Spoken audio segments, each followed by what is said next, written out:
Et bonjour tout le monde, j'espère que vous nous entendez correctement. Nous nous retrouvons ici pour le premier webinaire organisé par Eurosite en collaboration avec le studio de design Fritsch Durissotti. Donc nous nous retrouvons dans 3 endroits différents. Donc Antoine et Vivien sont dans leur studio à Conflans. Monsieur Boréa et Madame Dolin se trouvent au showroom Eurosite à Paris et Thierry et moi-même sommes à Nevers à l'usine. Je vais tout de suite partager avec vous la présentation et ensuite nous échangerons sur INIO et l'itinéraire de la création INIO. Donc voilà, l'itinéraire d'une création autour d'INIO avec la société Eurosite et le studio de design Fritsch Durissotti. Je vais vous présenter rapidement les intervenants de ce webinaire. Donc pour Eurosite, nous avons Monsieur Didier Arnaud Boréa, qui est directeur général délégué.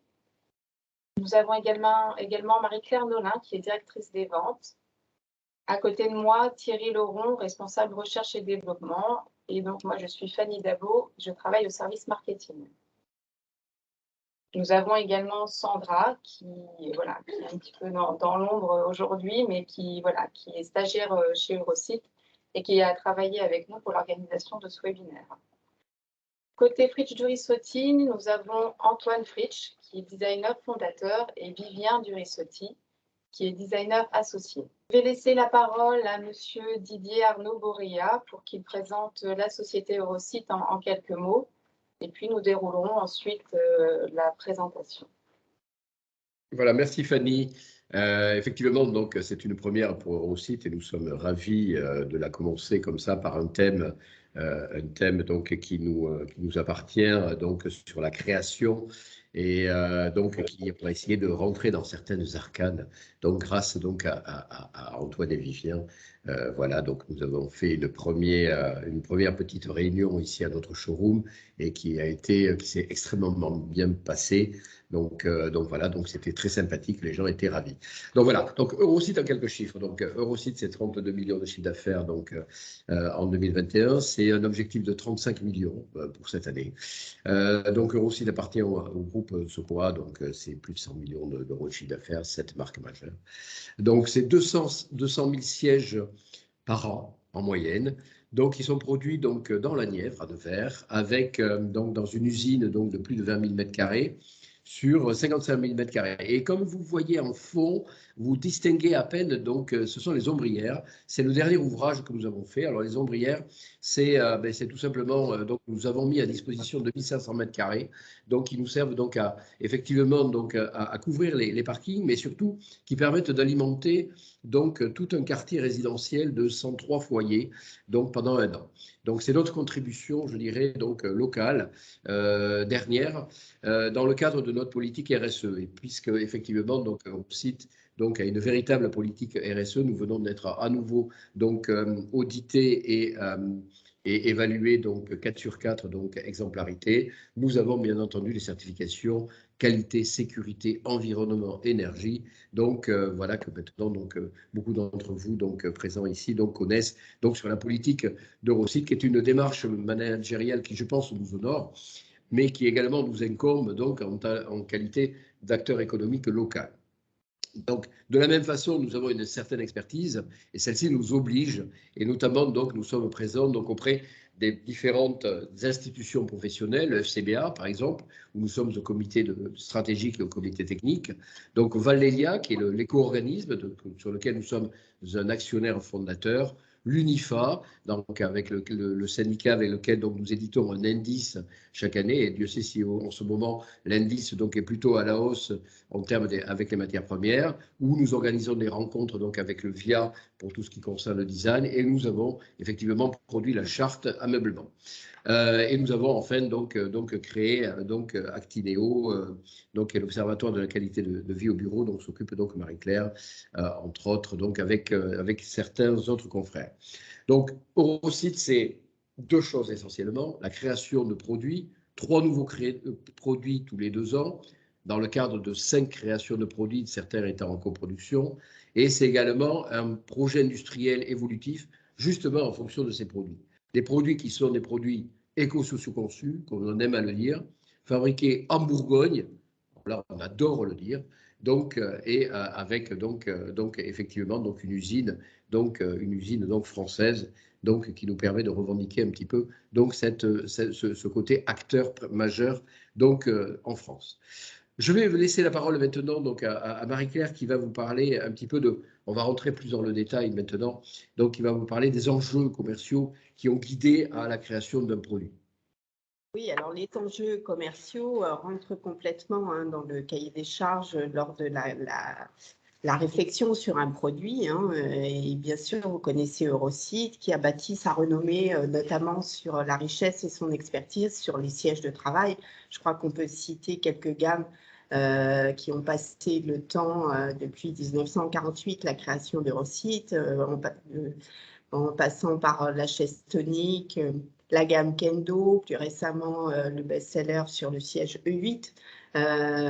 Mais concernant les sièges, donc nous avions l'enjeu de revoir une nouvelle gamme qui peut s'inscrire aujourd'hui dans la recherche d'un produit universel qui peut donc s'intégrer dans tous les usages et les nouveaux univers déco, en particulier les nouveaux espaces, que ce soit les coworking, que ce soit le flex office, les nouvelles organisations, les open space, les salles de réunion et bien sûr les espaces privés à domicile depuis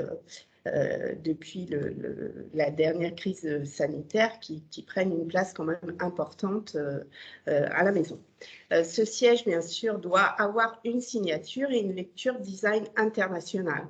Et bien entendu, il s'inscrit dans une démarche siège premium, mais deux raisons, raison économique et raison, bien sûr, industrielle. Et pour finir, les produits, comme toutes les gammes construites chez Eurosite, le produit doit s'inscrire dans une démarche sociale responsable singulière, c'est-à-dire un produit éco-socio-conçu, comme le disait Didier tout à l'heure, avec une vision forte de la seconde vie et de la longévité, notamment la durabilité et voire le restylage, bien sûr, dans un cadre normatif et sécuritaire. Cette gamme doit être certifiée NF Environnement et Office Excellence certifié, ce qui garantit l'usage du produit dans le temps. Voilà. Donc, comme vous pouvez voir, il y a quand même des contraintes commerciales de base qu'il a fallu ensuite que les designers donc s'approprient dans un contexte donc sous contrainte donc pour ensuite commettre, je dirais, le beau. Voilà. Merci beaucoup à tous les deux. Nous allons maintenant donner la parole à Thierry Laurent qui est à côté de moi pour évoquer la partie données d'entrée de la conception, donc la partie un peu plus technique produit. Bonjour à tous. Donc, pour compléter ce que vient d'expliquer Marie-Claire, ce contexte marketing, il est complété par différents critères techniques, notamment sur l'architecture du produit, sur les matériaux, les finitions sur lesquels on devra travailler, les différents piétements qui vont composer la gamme. Donc, on va essayer d'établir un pré-synoptique de gamme pour établir sa dimension, son périmètre, et aussi aborder en termes de possibilités les différentes solutions de garnissage, c'est-à-dire c'est une gamme qui sera disponible sans garnissage, mais aussi avec des garnissages sur l'assise des dossiers. Et enfin, par rapport à cette architecture, on va envisager les critères économiques qui concernent à la fois les produits, mais aussi à la fois les investissements qui concerneront cette gamme, qui sont sur les outillages ou sur les process qu'on va mettre en œuvre pour le développement. Merci beaucoup Thierry. Nous allons maintenant laisser la parole à Antoine et Vivien pour le studio de design Fritsch Durissotti. Et ils vont nous expliquer un petit peu qui ils sont et comment ils travaillent pour créer et développer ces produits. Bonjour à tous. Bonjour à tous.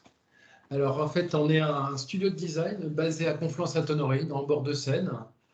Voilà, on est une équipe de... Oui, on est une équipe, aujourd'hui on est constitué, on est 7, on est 7 designers, ingénieurs et modeleurs.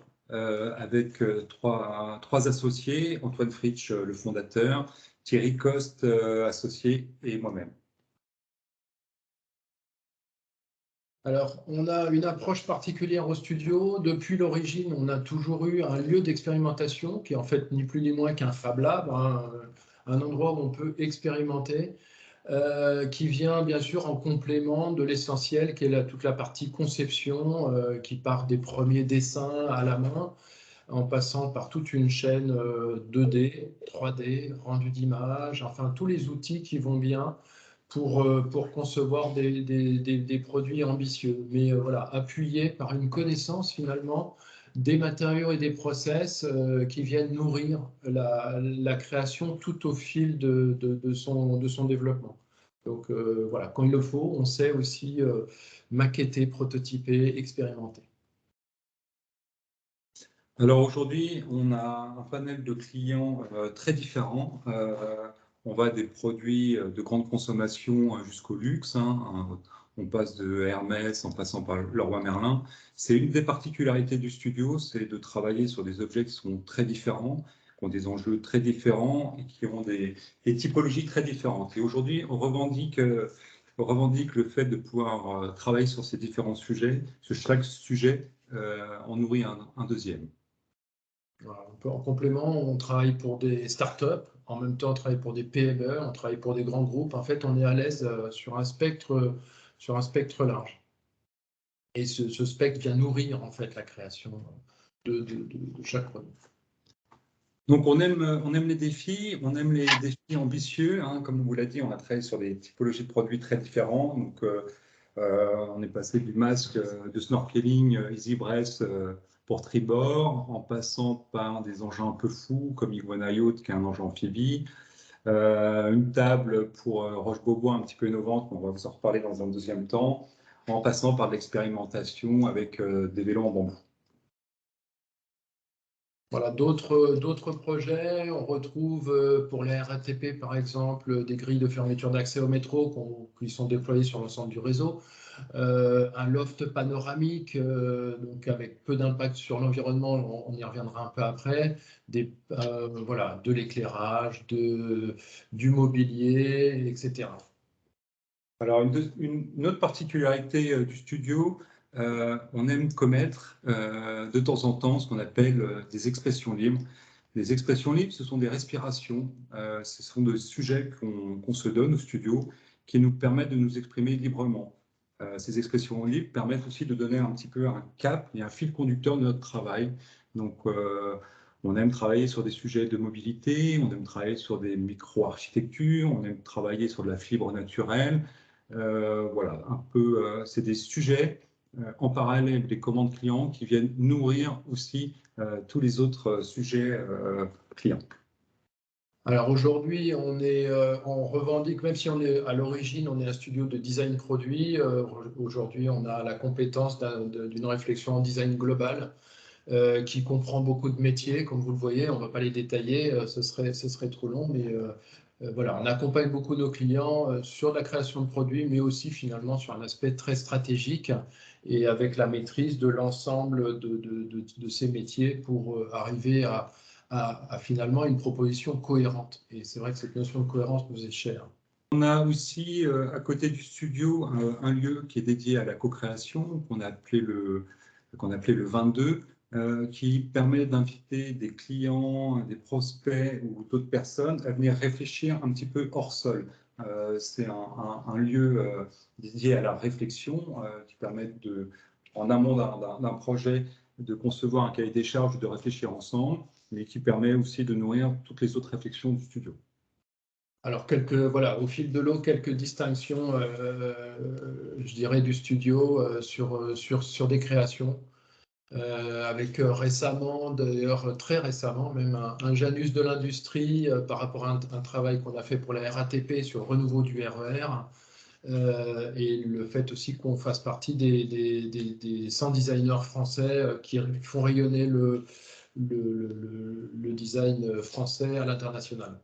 Alors maintenant, on va vous parler un peu de l'itinéraire d'une création. Donc pour parler de cet itinéraire, on va vous parler à la fois du projet INU, évidemment, Mais en parallèle, on va aussi prendre les 4 axes sur d'autres projets du studio. Donc, ces 4 axes de création qui ont guidé un peu la conception de INIO, c'est tout d'abord une démarche systémique, c'est évidemment une notion d'ergonomie et de bien-être qui est très important, une notion qui nous est chère, qui est l'innovation poétique et évidemment l'éco-responsabilité. Voilà, donc une démarche systémique, on est au cœur du sujet de cette chaise INIO. Hein. On a vu tout le cahier des charges qui était posé dès le départ. Et l'idée, c'est que le noyau central de cette conception, c'est la coque. Une coque sur laquelle on va pouvoir venir greffer 13 piétements, voilà, des accessoirisations de confort, et pour donner une offre finalement très large. Hein. C'est le propos d'INIO, c'est une offre extrêmement large. Et pour ça, il a fallu, dès le départ, rentrer dans une logique de système. Alors, une autre démarche systémique, un concours qu'on a remporté et ce qui va devenir la nouvelle signature des futures gares RER de la RATP, le projet RNR, renouveau du RER. Là aussi, un défi systémique, parce qu'il a fallu concevoir tout un catalogue d'objets qui puissent animer, qui puissent s'agrémenter sur les différentes typologies de quais, que ce soit des quais aériens, souterrains ou semi-aériens. Donc voilà, un défi ambitieux qu'on va découvrir dans les mois et les années à venir. Alors, autre exemple sur cette notion de démarche systémique, un véhicule amphibie. Alors là, on ne voit pas très bien qu'il peut remonter de façon autonome sur la Terre. Bon, c'est une de ses particularités. Mais en dehors de ça, on a donc une base, une carène avec son système de mobilité, et puis la possibilité d'avoir différents aménagements de ponts qui répondent à des besoins différents des clients. Donc, c'est la même chose, une démarche de système à partir d'une même base, et puis qu'on vient décliner pour proposer une offre assez large. Évidemment, au centre de tout projet de design, la notion d'ergonomie et de bien-être est quelque chose d'extrêmement important. On est très soucieux, nous, designers, de faire des choses qui soient le plus intuitives et ergonomiques, évidemment.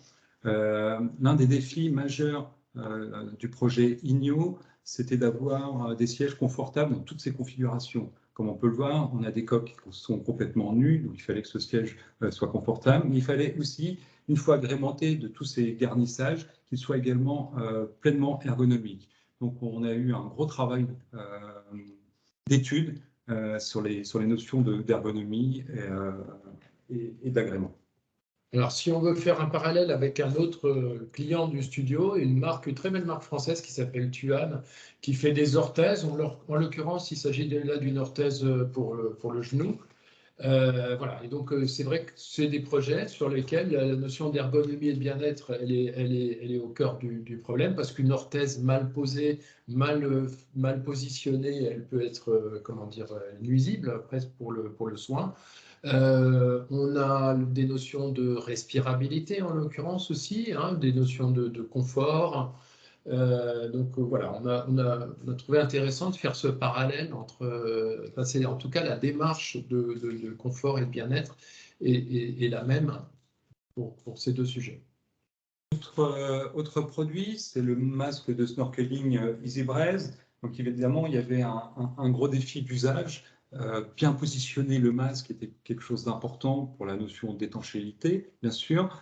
Il y avait aussi tout un travail qu'on a fait en parallèle de Decathlon, qui est la notion de vision. Hein, cette face très plate permet, lorsque l'on met le masque, d'avoir une vision à 360 degrés. Pardon. Il y avait aussi une notion de visibilité. Hein, c'est la petite couleur qu'on voit sur l'habit.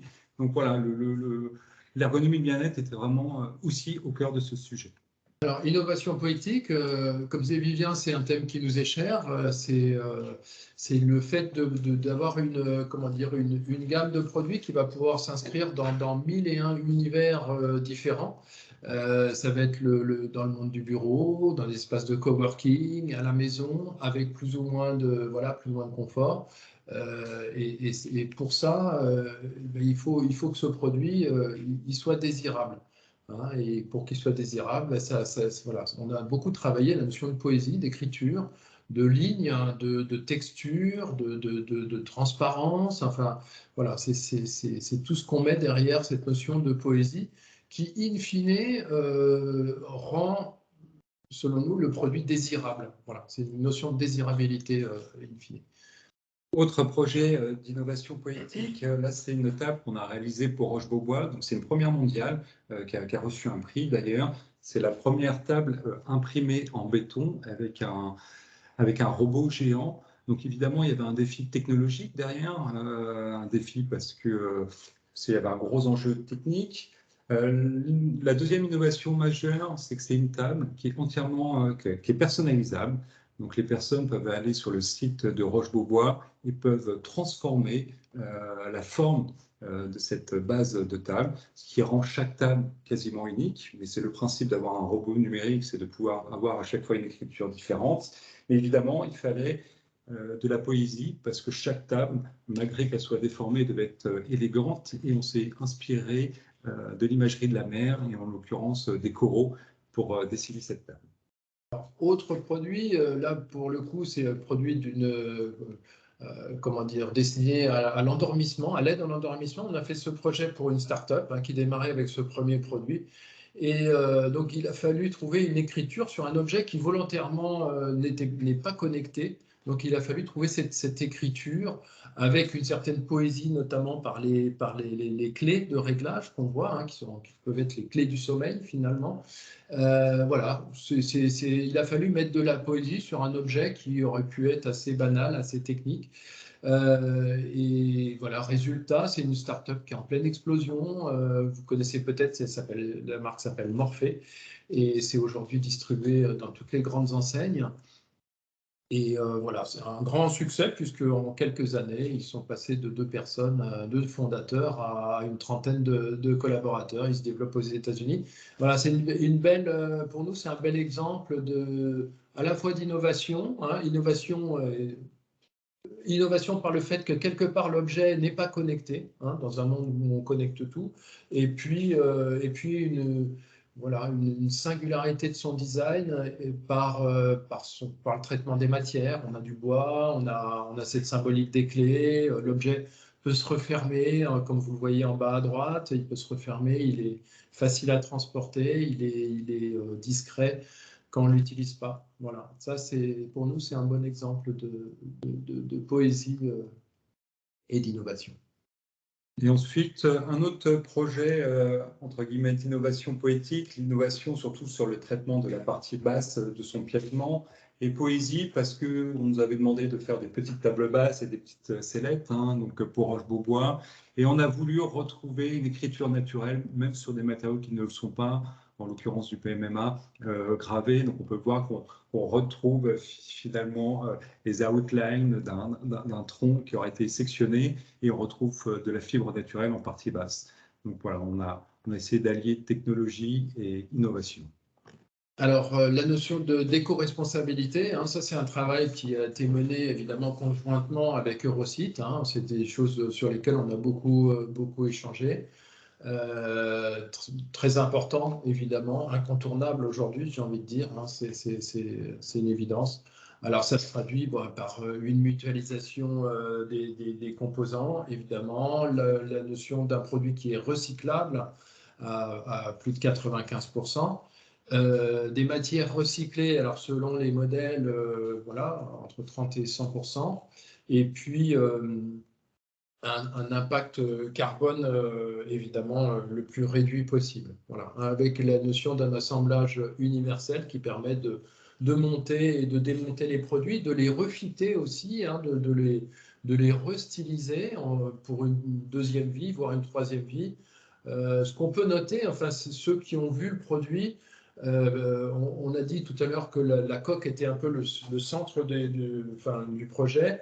Le noyau, si on regarde cette coque, elle a des épaisseurs qui sont importantes, elle a un degré de finition qui est élevé, avec des matériaux de qualité. Et donc, on peut, enfin voilà, ça veut dire que c'est un produit qui va être durable dans le temps. Et à partir du moment où on peut le personnaliser à nouveau, on va pouvoir le faire vivre longtemps. Et ça fait partie des notions importantes de l'éco-conception.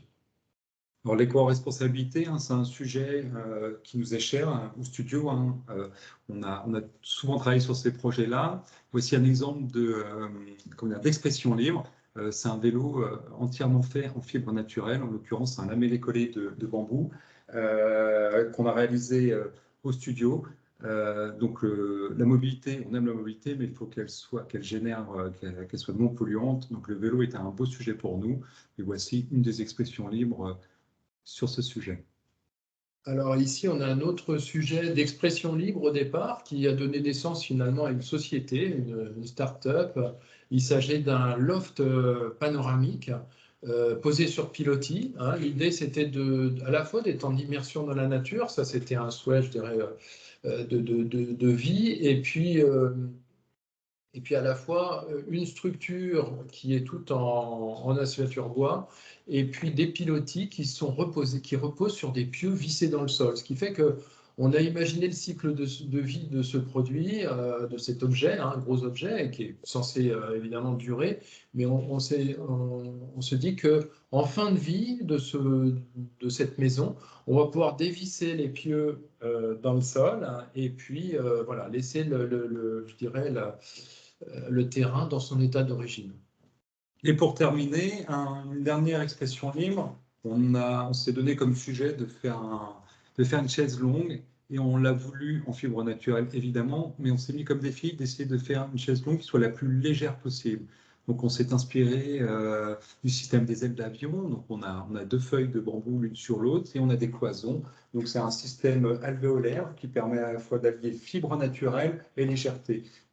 On aime bien cette notion de frugalité, mettre les matériaux au bon endroit et ce qu'il faut sans surplus. Allons maintenant donner la parole à Thierry, qui va évoquer avec nous le pari industriel et technologique réalisé pour développer cette gamme INEO. Alors cette collaboration avec Vivien et Antoine, tout au long de l'étude, nous avons échangé sur les solutions techniques, sur les process qui pouvaient être mis en œuvre. Et pour illustrer mon propos, on a choisi 2 process que je vais vous expliquer après. Et puis, tout d'abord, à évoquer l'aptitude à l'usage, c'est-à-dire l'aptitude fonctionnelle du produit, par rapport aux exigences ergonomiques, hein, c'était un petit peu abordé par Antoine et Vivien, mais aussi par rapport aux exigences normatives. Donc, tout au long de l'étude, au fur et à mesure qu'on avançait et qu'on abordait les techniques, les process, les matériaux possibles, on fait des essais, des simulations sur informatique pour caractériser les différents composants qui peuvent être la coque. Donc, Antoine a bien insisté sur le fait que c'est un élément central, c'est une architecture relativement simple, puisque quand on a un siège 4 pieds, on a 4 pieds, on a une coque, et puis on a un lien qui, dans ce cas-là, est mécanique, qui est uniquement 4 vis. Et le souci des services techniques, c'est de faire en sorte que ce produit qu'on va développer, il soit conforme en termes de résistance, conforme à des normes, et conforme aussi à un certain nombre de tests d'usage, de résistance, qu'on peut faire ici à Eurosite, puisqu'on a la chance d'avoir un labo qui est reconnu par le FCBA. C'est le seul en France qui comprend toutes les machines de test nécessaires à caractériser et à valider un produit, que ce soit un siège visiteur sur les normes 1639 ou que ce soit un siège de bureau. Et on va pouvoir tester tous ces composants au fur et à mesure. Alors d'abord sur des logiciels qui nous permettent d'étudier la résistance des matériaux, les contraintes. Après, avec les injecteurs, la rhéologie, comment ces pièces vont être injectées et quels problèmes ça risque de poser sur les outillages. C'est ce qu'on voit quand on voit l'image de la coque ou l'image de la cotoire. On a des caractérisations par contrainte sur les pièces qui sont exprimées en termes de couleurs, c'est-à-dire quand on a évidemment des zones rouges, c'est pas très bon, ça crée des problèmes d'injection, ça crée des problèmes de résistance dans ce cas-là. Par rapport à ces exigences, on a développé deux process qui sont intéressants et qui consistent, le premier, à garnir des pièces qui comprennent des doubles galbes et qui nécessitent du collage. Et pour ce collage, on a plusieurs solutions. On a notamment des solutions avec solvant. qu'on n'a pas voulu utiliser dans ce cas-là, parce que les dégagements de solvants, c'est contraire à nos principes d'éco-conception.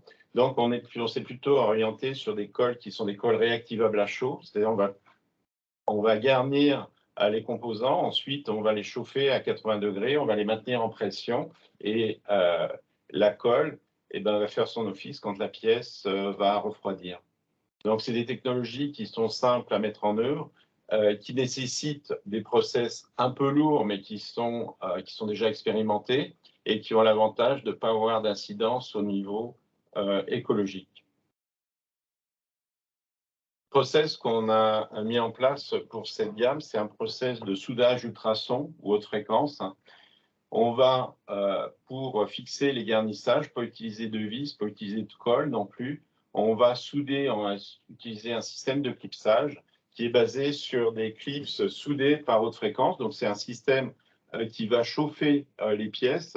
On va exercer sur une sonotrode des vibrations. Les vibrations, sous l'effet de la pression, vont dégager de la chaleur, ce qui va entraîner une fusion des deux pièces quand elles sont de la même matière, ce qui nous permet de rajouter des clips, encore une fois, sans utiliser de colle ni de lien mécanique, et qui vont nous permettre de faire un assemblage des placets complètement invisible.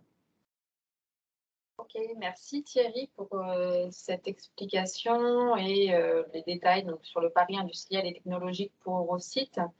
Je vais maintenant redonner la parole à Marie-Claire Nolin qui va nous présenter quelques petites photos d'installation qui ont déjà été effectuées avec la gamme INEO. Oui, alors comme vous le voyez sur ces différents visuels, directement en situation, donc INEO s'intègre complètement dans les différents espaces, les salles de réunion. Donc là, vous retrouvez des réalisations qui ont été créées par bien sûr nos clients et en premier lieu nos distributeurs et notre réseau de partenaires en France. Donc vous avez différents lieux dans du secteur bancaire, dans de l'industrie. On peut avoir remarqué aussi les utilisations en milieu partagé, les cafétérias ou les sections bars, etc., qui aujourd'hui intègrent complètement les organisations. Donc, on retrouve un fil rouge finalement dans toute la partie de l'aménagement, que ce soit dans les salles de réunion, les salles partagées, de l'accueil ou dans le tiers-lieu. Donc, ce qui est intéressant aussi avec ce produit qui est universel dans toutes les organisations. Voilà, un petit résumé. Merci beaucoup Marie-Claire. Ensuite, là, en fait, on arrive à la fin de notre webinaire. Donc, j'espère que, voilà, que les explications ont été assez claires. Première question, c'est y a-t-il d'autres déclinaisons dans cette gamme? Donc, peut-être Marie-Claire ou Didier Arnaud, si vous voulez répondre à cette question. Est-ce qu'il y aura d'autres déclinaisons pour la gamme INEO? Là, on a affaire à des curieux, c'est bien, ça veut dire qu'ils ont déjà complètement donc, apprécié le siège. Peut-être, voilà, donc ça c'est du teasing. Peut-être, ça veut dire que en fait, la collaboration, bien sûr, ne va pas s'arrêter à un produit, et avec donc Antoine, Vivien, Thierry et toute l'équipe marketing, on est en train de voir effectivement pour avoir un produit peut-être siège opérateur. Donc ça, c'est évident. Je ne cacherai pas, parce que ça a fuité un petit peu, que nous sommes également en train de travailler sur une chauffeuse. Et plus généralement, on est en train de s'inspirer des nouveaux biomatériaux pour essayer de voir si techniquement, éventuellement, ça serait possible d'aller au bout d'une démarche qui est déjà une démarche donc extrêmement importante. Et vous avez pu voir qu'on a beaucoup travaillé sur la seconde vie. La coque, cette coque magique peut être réutilisée à volo, donc pour être modifiée, relookée, donc resservir à d'autres usages, etc. Donc déjà, on a une seconde vie très mature. Le produit est, comme disait donc, je ne sais plus si c'est Antoine ou Vivien, avec une épaisseur donc suffisante pour effectivement avoir une résistance et une longévité très importante dans le temps. Mais bon, voilà, on ne s'interdit pas effectivement de voir peut-être une réalisation biomatériaux. La suite logique, c'est effectivement dans le cadre d'un fil conducteur design, c'est quand même donc une chauffeuse. et peut-être en siège opérateur très sophistiqué. Mais la chauffeuse, je pense que c'est un pari à relativement court terme. Donc, nous vous donnons rendez-vous prochainement pour cela. Merci beaucoup pour cette réponse. On a une autre question de Pascal qui demande si on peut venir visiter le studio de Fritsch Durissotti. Donc, Antoine, bien. On a envie de dire avec grand plaisir. Alors, on organise des journées portes ouvertes. On essaye d'en faire une par an. Alors, avec le Covid, ça a été un peu plus compliqué là, ces derniers temps. Mais avec grand plaisir lors de ces portes ouvertes. Donc, on vous invite à vous inscrire sur le site, via le site du studio, hein, le studio Fritsch Durissotti. Vous vous inscrivez et puis, pour recevoir les newsletters du studio. Et à ce moment-là, vous serez informé de ces visites qu'on organise. Après, on va fêter aussi l'année prochaine nos 30 ans. Donc là, il y a sans doute aussi un bel événement qui est en train de se préparer. Ce sera aussi l'occasion de rencontrer qui veut en savoir plus sur notre studio. Évidemment, vous serez également informé si vous vous inscrivez sur les réseaux sociaux, hein, Facebook, LinkedIn, Instagram. Évidemment. Merci beaucoup à tous les deux. On a alors une autre question. Est-ce qu'on pourra voir les produits INIO quelque part? Est-ce que les produits sont visibles? Alors, oui, je vais me permettre de répondre à cette question. Bien entendu, vous pouvez contacter notre service commercial. Donc, nous avons un showroom au cœur de Paris, à côté de la Madeleine, 9 rue d'Anjou. Donc, je vous invite à prendre rendez-vous pour essayer et voir et tester les sièges. Hein. Il y a la gamme presque complète qui est présentée au cœur de notre showroom, de contacter notre service commercial, nos partenaires en région qui ont à disposition également toute la gamme.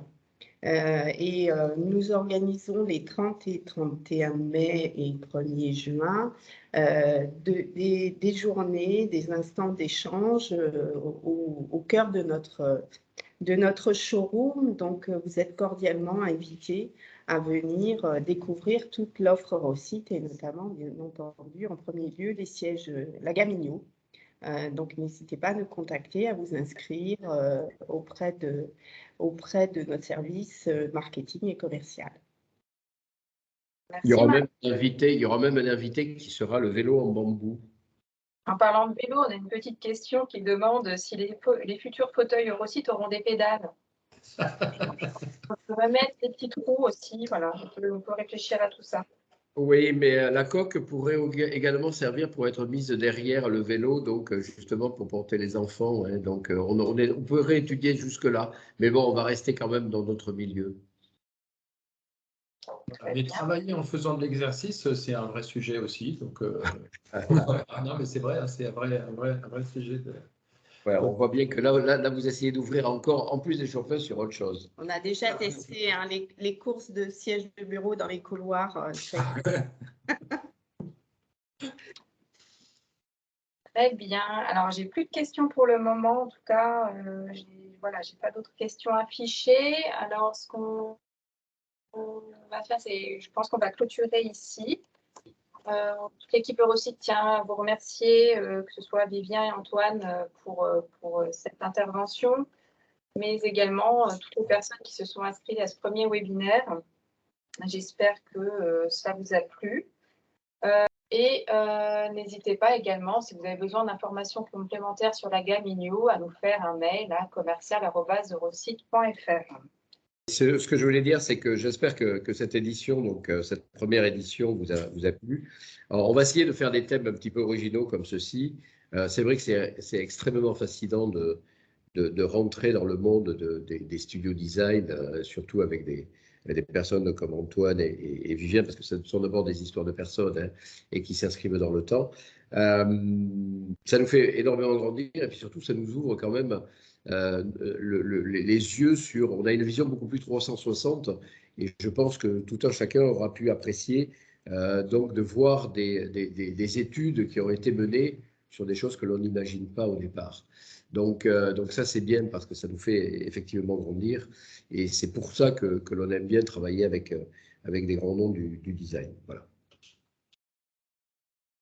Merci à tous et probablement à bientôt pour un autre webinaire sur un autre thème expert.